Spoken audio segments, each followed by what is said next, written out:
My name is Glen here with the proud owner of Good Works Auto Repair in sunny Tempe, Arizona. Today I have a vehicle that came in yesterday, or I actually had a gentleman call me, and he said that his son was driving this vehicle and he noticed he wasn't getting any heat out of his vents. The next thing you know, his check engine light came on and there was a code for, it couldn't register the coolant temperature. It wasn't overheating, it just wasn't registering because the coolant level had actually gotten low. So two things happen when your cooling system gets low. One, the engine can overheat. The second thing that can happen is that there's no circulation through the heater core, which is in the dash. It comes from the engine through the heater core, and that's where you get your heater from.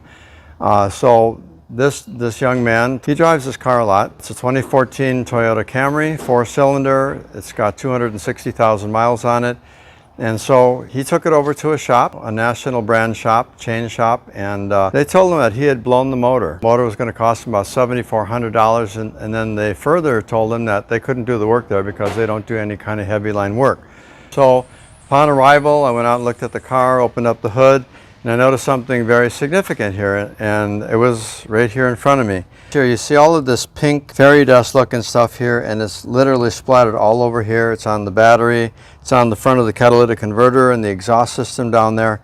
He blew his radiator, and so when you blow the radiator, all the coolant depletes because of the pressure in the system. So I started the car up, car ran fine.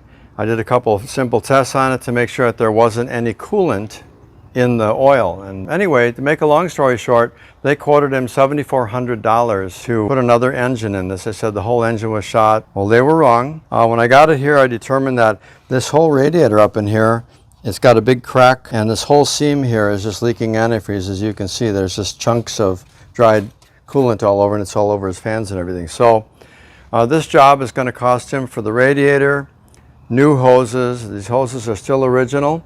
So we're going to change the radiator hoses. We're going to put a new thermostat in as a precautionary measure, and he's going to save over $4,000 on this repair, and he gets to keep the car instead of having to go look for another car because he really didn't want to replace the engine because of the expense. So it's so hard to find shops that not only are honest and competent, but that also that they have the skill level that they can do a job like this. But the fact was, he didn't need an engine. Had this father worried to death that he was going to have to sacrifice his car and go out in the expensive car market and buy his son another vehicle. So again, finding an honest shop with integrity, someone who's capable of doing the work. In this case, he didn't need a motor at all. The place where he went probably could have installed a radiator and done an oil change on it and the hoses and shipped the thing.